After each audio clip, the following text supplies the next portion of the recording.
Hi, welcome to Matt Holman Golf. I thought we'd take a look at Billy Horschel today after his, extremely hot streak and his $10 million bonus yesterday.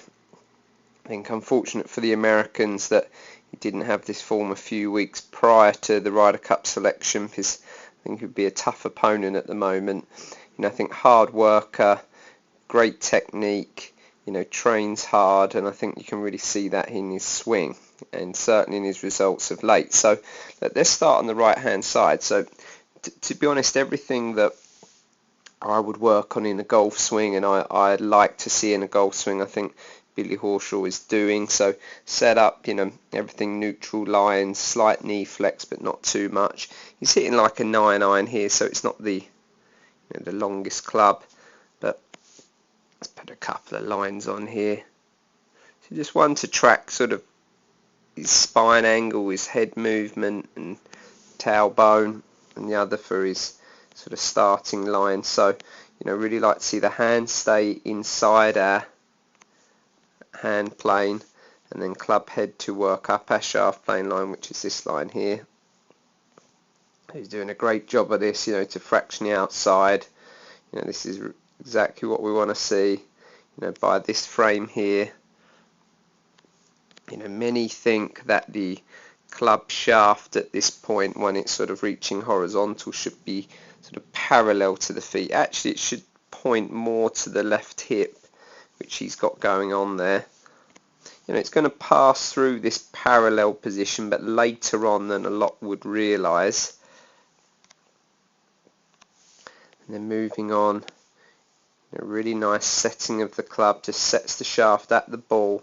You can see if we look, camera may have moved a fraction. He's got this slight pressure down, which you'll see in a lot of good players.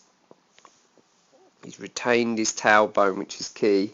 But now you're going to see actually more downwards pressure, a squatting movement. Tailbone stays in place. Head's really very much stayed over the ball.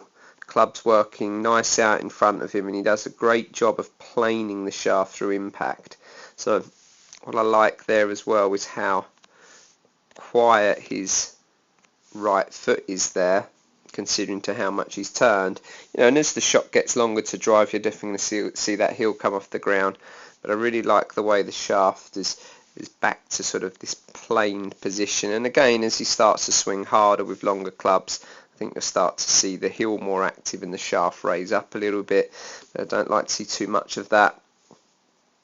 The club head really swings left with the handle with a really nice passive face, and I love this sort of under release or passive release or stable release, lots of terms here, where the club face just looks back at the behind the player, and then everything just keeps turning and moving through.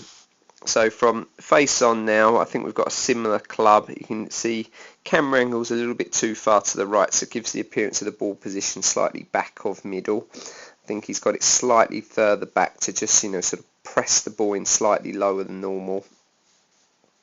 And now we sort of follow his movement up. By the time the glove hand passes the thigh, we want to see the shaft sort of horizontal with the ground ideally. By the time the left arm's horizontal to the ground, the shaft create a vertical, which he does really well. The forearms are very much in a level position that we like to see. Don't want to see that right arm get too far under the left or too far on top. He's got a really nice stable lower body there, full wrist set. Hasn't overly swung his arms. The left arm sort of reached about sort of 10-30, a three-quarter position. And he's got a really nice move into his front leg. The hips have worked laterally those few inches, and that's what allows him to retain this shaft angle. He's going to create a really nice straight line through our knee, which is sort of an ideal post-impact, relatively passive lower body, and then everything moves and turns through.